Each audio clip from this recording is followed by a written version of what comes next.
ABP news आपको रखे आगे।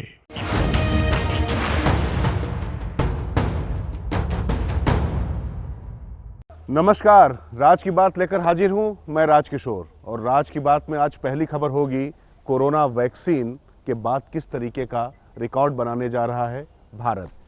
और बात करेंगे हम किस तरीके से पश्चिम बंगाल में बीजेपी के दो दुश्मन दिखा रहे हैं उसके प्रति ममता। और एक खबर होगी बहुत महत्वपूर्ण भारत की सीमा से कि किस तरीके से लेह लद्दाख बनने जा रहा है दावोस।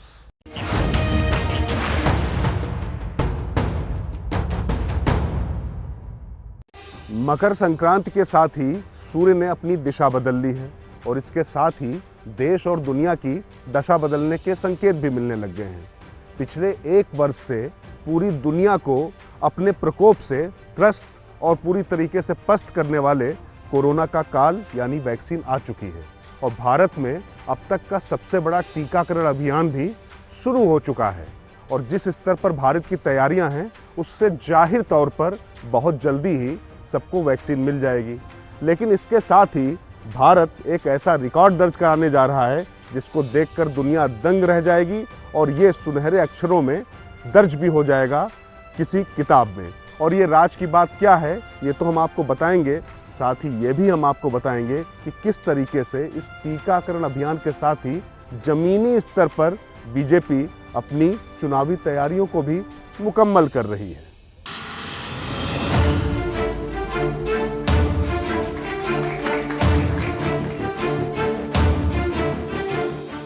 दुनिया का सबसे बड़ा टीकाकरण अभियान शुरू हुआ।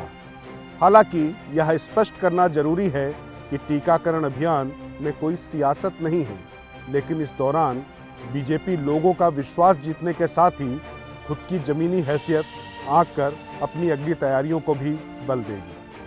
हालांकि बीजेपी यह भी सुनिश्चित कर रही है कि इस अभियान में कोई भी सियासत का अंश ना देख सके, इसलिए अपनी मजबूती की तैयारियों का वह आकलन करेगी।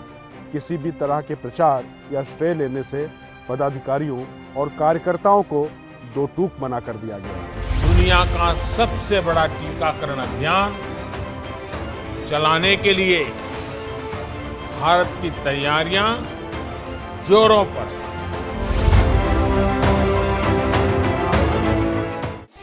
राज की बात में हमने आपको पहले ही बताया था कि किस तरीके से पीएम नरेंद्र मोदी ने कोरोना टीकाकरण अभियान को लेकर तैयारियां पूरी कर ली हैं। और जब वो 15 अगस्त को लाल किले की प्राचीर से देश को संबोधित कर रहे होंगे उस समय तकरीबन देश की आधी आबादी को टीका लग चुका होगा, ऐसा लक्ष्य है। लेकिन इससे आगे राज की बात यह है कि इस तैयारी को और इस पूरे अभियान को Guinness of the world book record में दर्ज कराने की तैयारी स्वास्थ्य मंत्रालय ने कर ली है। वैसे तो 31 जुलाई तक केंद्र सरकार ने 30 करोड़ लोगों के टीकाकरण का लक्ष्य रखा है, मगर राज की बात यह है कि इस लक्ष्य को 4 माह में ही हासिल कर लेने का अनुमान सरकार के कर्ताओं धर्ताओं ने लगाया है। यानी 4 माह में 30 करोड़ लोगों को टीका लगेगा। जाहिर है कि इस स्तर पर दुनिया के किसी भी मुल्क में टीकाकरण अभियान नहीं चलने वाला। इसका अंदाजा इसी बात से लगाया जा सकता है कि पिछले एक माह से दुनिया के 50 देशों में टीकाकरण अभियान चल रहा है, जिसमें यह आंकड़ा 3 करोड़ तक भी नहीं पहुंच पाया है। जाहिर है ऐसी स्थिति में अगर भारत 5 माह में भी 30 करोड़ टीके लगाता है तो दुनिया में उसकी कहीं भी तुलना नहीं हो सकती। ऐसे में Guinness of the world book record में भारत का नाम सबसे तेजी से सबसे बड़े टीकाकरण अभियान के रूप में दर्ज होगा। लेकिन दूसरी राज की बात है कि सरकार के साथ साथ बीजेपी संगठन भी इस अभियान को पूरा करने के लिए शिद्दत से जुटेगा। इसके तहत हर मंडल में 50 वर्ष से ज़्यादा उम्र के लोगों का पार्टी आंकड़ा इकट्ठा कर रही है। इसके बाद जिन लोगों को ज़रूरत है उन्हें वैक्सीन सेंटर तक ले जाने में भी पार्टी के कार्यकर्ता जुटेंगे। इससे पार्टी के पास आंकड़ा भी होगा और जाहिर तौर पर वोटरों के दिल में जगह भी बनेगी। कोरोना का टीका कितना महत्वपूर्ण है यह इसी बात से समझा जा सकता है कि बिहार चुनाव के दौरान मुफ्त में टीकाकरण का ऐलान भी पार्टी ने किया था। 4 वैक्सीन का प्रोडक्शन के ओर हम जा रहे हैं। प्रोडक्शन करने का कैपेसिटी भी हमारा सरकार के प्रोत्साहन के वजह से रेडी बैठे हैं कि लार्ज प्रोडक्शन करने के लिए। एक और राज की बात कि जिस तरीके से टीकाकरण अभियान को लेकर भी कुछ भ्रम या भ्रांतियां फैलाई जा रही हैं, उसको लेकर तमाम धर्म गुरुओं और देश की नामचीन हस्तियों को आगे कर इस भ्रम को दूर करने की कोशिश की जा रही है। इसके साथ ही साथ अब जब टीकाकरण अभियान शुरू हो चुका है तो जनता के सवालों का जवाब देने के लिए सरकार ने 25 ऐसे लोगों की सूची बनाई है जो न सिर्फ चिकित्सा क्षेत्र से जुड़े हुए हैं बल्कि जिनको पब्लिक बहुत ठीक से जानती भी है। ये टीवी, रेडियो या किसी भी पब्लिक फोरम पर जाकर जनता के सवालों का जवाब देंगे ताकि किसी तरीके का भ्रम ना रह जाए।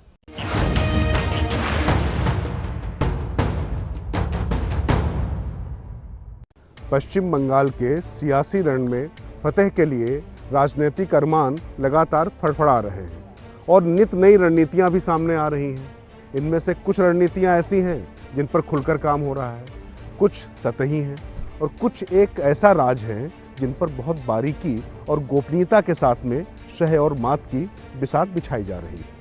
इनमें से ऐसी एक रणनीति है जिस पे हम आज राज की बात करने जा रहे हैं, क्योंकि ममता जहां अपनी सत्ता बचाने के लिए पूरी ताकत झोंके हुए हैं, वहीं बीजेपी वहां पर परिवर्तन का बाउंडर खड़ा करके ममता की तृणमूल को उड़ा देना चाहती है। ऐसी परिस्थितियों में लेफ्ट और कांग्रेस क्या कर रहे हैं, राज की बात यही छिपी हुई है, क्योंकि बीजेपी जो करने जा रही है उससे फायदा लेफ्ट और कांग्रेस को भी हो रहा है और लेफ्ट और कांग्रेस की जो रणनीति है उससे नुकसान ममता को हो रहा है। बंगाल में परिवर्तन का मुट्ठी भींचिए और कलकत्ता में ममता दीदी के कान तक पहुंचे ऐसे बड़े आवाज से बोलिए, भारत माता की, भारत माता की।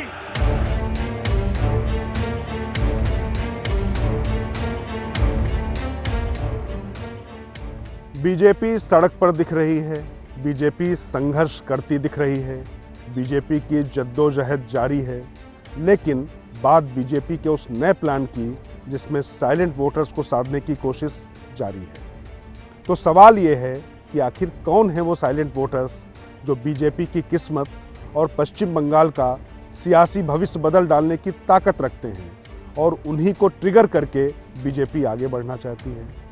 इस सवाल का जवाब जानने के लिए हमें 2016 विधानसभा चुनाव और 2019 के लोकसभा चुनाव के परिणामों पर मंथन करना होगा। दरअसल 2016 के विधानसभा चुनाव में बीजेपी को महज 10% वोट हासिल हुए थे, लेकिन 3 साल बाद जब लोकसभा चुनाव हुए तो पार्टी का वोट परसेंटेज 40% पहुंच गया और ये उस सूरत हाल में हुआ था जब 70% बूथों पर बीजेपी के पोलिंग एजेंट तक नहीं थे। तो सवाल ये है कि आखिर ये कमाल हुआ कैसे? तो इसका जवाब है साइलेंट वोटर, जिसने बीजेपी को 10% वोटों से ले जाकर 40% पे जाकर खड़ा कर दिया। लेकिन सवाल फिर वही उठता है कि साइलेंट वोटर को बीजेपी पहचानेगी कैसे, क्योंकि वो तो साइलेंट है। तो राज की बात यही है कि बीजेपी इस साइलेंट वोटर्स को पहचान चुकी है और वोट प्रतिशत बढ़ाने वाली इस नब्ज को भी पहचान चुकी है। और ये साइलेंट वोटर है तो सत्ता के दबंगों के आजिज आ चुका है। ये साइलेंट वोटर वो है जो मुस्लिम तुष्टीकरण की राजनीति से आजिज आ चुका है और ये साइलेंट वोटर वो है जो कट दे देकर थक चुका है। दरअसल पश्चिम बंगाल में बड़ी आबादी ऐसी है जिसे सरकारी योजनाओं की पात्रता पाने के लिए तृणमूल के दबंगों को कट यानी कि कमीशन देना पड़ता है। हालत ये है कि मनरेगा के मजदूरों तक को अपनी नाम मात्र की मजदूरी में कमीशन देना पड़ रहा है और रक्त रंजित राजनीति में बर्बाद हुए परिवारों और लोगों का गुस्सा अलग है। यही वो साइलेंट वोटर हैं जो बीजेपी में अपने वजूद की सुरक्षा महसूस कर पा रहा है और इन्हें ही खुद से जोड़ने की कोशिश में बीजेपी ने जान लगा दी है। तो आज के राज की बात का पहला पहलू ये है कि कुशासन से तंग तबका बीजेपी के निशाने पर है। बीजेपी को लगता है कि अगर इस तबके को साध लिया गया तो वोटों का गणित भी सज जाएगा और जो उसकी ज़रूरतें हैं वो भी पूरी हो जाएगी। और इसके लिए बीजेपी पूरी शिद्दत के साथ काम कर रही है। लेकिन लेफ्ट और कांग्रेस की बेबसी और निष्क्रियता भी बीजेपी के लिए सियासी संजीवनी का काम कर रही है। पश्चिम बंगाल में चुनाव आसन्न है, लेकिन राज्य में सिर्फ या तो ममता है और सामने बीजेपी। वामपंथी मोर्चा और कांग्रेस का गठबंधन कागजों पर तो हो गया है, लेकिन जमीन पर सक्रियता कहीं नहीं है। खास बात यह है कि इस मोर्चे की ये निष्क्रियता इसलिए नहीं कि वो कुछ कर नहीं सकता। दरअसल ममता की ताकत लेफ्ट के कार्यकर्ताओं से ही है, जो बाद में तृणमूल में चले गए। लेफ्ट पार्टीज को लगता है कि ममता अगर हारती हैं तो उनका कार्यकर्ता और उनके नेता एक बार फिर से घर वापसी करेंगे और कैडर फिर मजबूत होगा। बंगाल के आम लोगों की एक अलग सा तहजीब है, एक अलग सा सोच है, इसको ये दरकिनार कर रहे हैं। हम लोग बंगाल की इसी सोच और बंगाल की ये तहजीब पे भरोसा रखते हुए, जहां आज़ादी की बात से अभी तक बंगाल के आम लोग कभी सांप्रदायिकता की मद्देनजर चुनाव में भाग नहीं लिया। बीजेपी चाहते हैं कि ध्रुवीकरण की बदौलत चुनाव जीते, चुनाव हो। वहीं कांग्रेस की पतली हालत भी अभी ऐसी नहीं है कि वो तृणमूल से टक्कर ले सके। ऐसे में दोनों दलों के लिए बीजेपी की जीत में कुछ आश्वस्त की अनुभूति हो सकती है। वैसे 2016 के विधानसभा चुनाव में वाम मोर्चा को मिले वोटों और लोकसभा में मिले वोटों का प्रतिशत देखेंगे तो भी समझ में आ जाएगा कि बीजेपी की जीत और ममता की हार में इस अंतर का बड़ा महत्व था। वाम मोर्चा और कांग्रेस दोनों को अब ये भली भांति समझ में आ चुका है कि वो जितना ज़्यादा मजबूती के साथ में लड़ेंगे, उससे ममता को ही सीधा फायदा होने वाला है। वैसे तो ये दोनों दल बीजेपी के साथ ना ही सियासी ना ही वैचारिक स्तर पर कहीं खड़े हो सकते हैं, लेकिन इन दोनों दलों को लगता है कि ममता की जो प्रतिशोधात्मक राजनीति है उससे बचने के लिए बीजेपी ही सही, क्योंकि ममता अगर दोबारा आती हैं तो इसके बाद लेफ्ट और कांग्रेस के वजूद का खतरा राज्य में और बढ़ जाएगा। दोनों दलों को ये लगता है कि बीजेपी के आने से कम उनका विपक्ष का रुतबा तो कायम रहेगा। इसीलिए सीपीएम महासचिव सीताराम येचुरी लगातार कह रहे हैं कि बीजेपी को अगर हराना है तो उससे पहले ममता को हराना है। इसके निहितार्थ बस समझने की जरूरत है। मतलब ये हुआ कि अगर बीजेपी राजनीतिक ध्रुव को पश्चिम बंगाल में बदलने में सफल होती है तो बहुत कुछ बदलेगा। और बीजेपी को बदलाव की उम्मीद इसलिए है क्योंकि जब साइलेंट वोटर की पहचान नहीं थी तब पार्टी 10% वोट से 40% तक पहुंच गई। ऐसे में उस वोटर से सीधे जुड़ जाने पर अगर मत प्रतिशत बढ़ता है तो सीटें भी बढ़ेंगी और बीजेपी का मिशन बंगाल पूरा हो सकता है। मिशन बंगाल में लगी बीजेपी के लिए लेफ्ट और कांग्रेस की निष्क्रियता और ओवैसी की सक्रियता भी काफी हद तक बिहार की तर्ज पर मददगार साबित हो सकती है। इसके साथ ही एक राज की बात और भी है। राजनीतिक पंडितों का मानना है कि पश्चिम बंगाल में मतदान के दिन कितनी सख्ती होती है, इसका भी चुनावी नतीजों पर पूरा असर पड़ेगा। क्योंकि अगर सभी पोलिंग बूथों पर विपक्ष के एजेंट न हों और स्थानीय प्रशासन ही वहां पर पूरी तरीके से सुरक्षा की बागडोर संभाले रहे, तो जो सत्ताधारी दल है उसको फायदा स्वाभाविक है। ऐसी स्थिति में लोकसभा चुनाव की तुलना में पश्चिम बंगाल में विधानसभा चुनाव के दौरान ज़्यादा केंद्रीय सुरक्षा बल होंगे। वैसे भी ये भूलना नहीं चाहिए कि बीजेपी के पूर्व अध्यक्ष और गृह मंत्री अमित शाह इस समय पार्टी के पश्चिम बंगाल में चाणक्य हैं।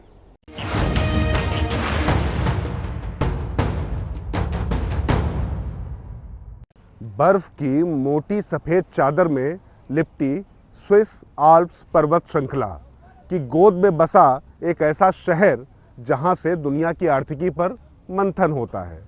पेलसूर और अल्बुला से सजा एक शहर जहां से दुनिया को पर्यावरण समृद्धि का या संरक्षण का संदेश दिया जाता है। हम बात कर रहे हैं प्रकृति प्रदत्त कठिन परिस्थितियों में एक ऐसे शहर की जिसने जिंदगी को आसान करके जीना सिखा दिया। हम बात कर रहे हैं स्विट्जरलैंड की शान दावोस की। आप सोच रहे होंगे कि राज की बात में स्विट्जरलैंड के दावोस की बात का क्या काम है, तो आगे हम आपको यही बताएंगे कि आखिर राज की बात का ये राज क्या है। लैंडवासन नदी के तट पर 284 वर्ग किलोमीटर में फैले इस शहर को स्विट्जरलैंड ने इतने शानदार तरीके से विकसित किया है कि दुनिया के विकास का वह मॉडल बन गया। ऐसी कोई दुनिया की हस्ती नहीं जो यहाँ ना पहुंची हो। प्रकृति की खूबसूरती और विकास के आधुनिक मॉडल का जीवन प्रतीक है दावोस। दरअसल दावोस में जो भौगोलिक और प्राकृतिक परिस्थितियां हैं, वैसी ही परिस्थिति वाला भारत का भूभाग वीरान है। वीरान इसलिए क्योंकि आबादी के नाम पर नाम मात्र की जनसंख्या है और सुविधाओं के नाम पर भी नाम मात्र के इंतजाम। लेकिन राज की बात यह है कि अब केंद्र की मोदी सरकार ने यह तय कर लिया है कि दावोस जैसी रौनक, दावोस जैसी सुविधाएं और दावोस जैसी दमदारी उस इलाके को दी जाएगी जो अभी तक इस सोच से महरूम रहा है, और उस क्षेत्र का नाम है लेह लद्दाख। राज की बात यह है कि लेह लद्दाख को देश ही नहीं बल्कि विश्व के मानचित्र पर सजाने के लिए मास्टर प्लान पर काम शुरू हो चुका है। चीन की सीमा से सटे इस कठिन जलवायु और परिस्थितियों वाले क्षेत्र में किस तरीके से विकास की गंगा बहाई जाए, इसको लेकर मंथन चल रहा है। और चूंकि किसी भी क्षेत्र का विकास शुरू करने की प्राथमिक शर्त होती है कि वहां पर संपर्क मार्ग कैसे हैं, ये सबसे ज़्यादा महत्वपूर्ण तथ्य है। इसीलिए शुरुआती दौर में इसका बुनियादी ढांचा तैयार कराने का जिम्मा उठाया है केंद्रीय भूतल परिवहन मंत्री नितिन गडकरी ने। यहाँ पर राज की बात यह है कि अभी इस बात पर मंथन शुरू हुआ है कि आखिर कैसे लेह लद्दाख में रोड डेवलपमेंट किया जाए और कैसे उसके आसपास के क्षेत्रों का विकास हो, जिससे पर्यटन के साथ ही व्यापारिक संभावनाओं के द्वार इस क्षेत्र में खुलें। संभावनाओं की तलाश के बीच राज की बात यह भी है कि इस संबंध में नितिन गडकरी जम्मू कश्मीर और लद्दाख के लेफ्टिनेंट गवर्नर से मीटिंग कर चुके हैं और यहाँ की भौगोलिक परिस्थितियों के हिसाब से आइडिया मांगा गया है। केंद्र सरकार की कोशिश है कि भारत का मस्तक दिखने वाले इन क्षेत्रों को मुकुट के सरीखे ही सजा दिया जाए और इसके लिए व्यापार, आर्थिक गतिविधियां, पर्यटन, इन बर्फ से ढकी चोटियों को किस तरीके से तैयार किया जाए, इसको लेकर मास्टर प्लान पर काम शुरू हो चुका है। तो इन सफ़ेद पहाड़ियों पर किस तरीके के विकास के रंग भरने की कोशिश हो रही है, ये राज की बात में हम आपको आगे बताएंगे।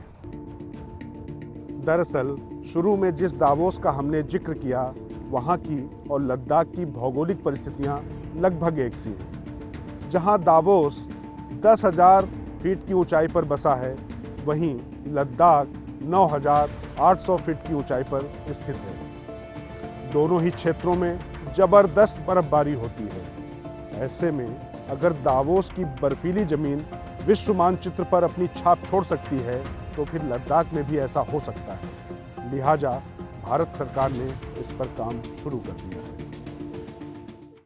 हालांकि लेह लद्दाख के विकास की योजना अभी अपने प्रारंभिक चरण में ही है, लेकिन राज की बात जो सामने आई है उसके मुताबिक अभी जो वहाँ पर प्राकृतिक परिस्थितियाँ हैं उसके मुताबिक ही विकास की कार्य योजना बनाकर उसे सड़कों पर उतारा जाएगा। मसलन जहाँ पर मुफीद पॉइंट्स होंगे वहाँ पर पवन चक्कियाँ लगाई जाएंगी और इसके जरिए रिन्यूएबल एनर्जी के प्लांट तैयार किए जाएंगे और इस इलाके को रोशन किया जाएगा। इसी तरीके से विकास, व्यापार और पर्यटन के भी तमाम हब बनाए जाएंगे सड़कों के किनारे। विकास की इस कहानी में सबसे अहम भूमिका शुरुआती चरण में हाईवे निभाएंगे, जिनके इर्द गिर्द ऐसी सुविधाओं को देने की कोशिश होगी जिससे लोगों का आवागमन भी बढ़े और आर्थिक गतिविधियों को भी रफ्तार मिले। हालांकि ऐसा भी नहीं है कि लद्दाख के विकास की कहानी सिर्फ लद्दाख तक ही सीमित रहेगी। अंतर्राष्ट्रीय स्तर पर चीन और अंतर्देशीय स्तर पर जम्मू कश्मीर से सटे इस इलाके में विकास की रफ्तार बढ़ेगी और तो और एक तरफ जहां अलगाववादियों की हरकत कमजोर पड़ेगी तो वहीं निर्जन क्षेत्र का फायदा उठाकर चीनी घुसपैठ को भी जवाब मिलेगा।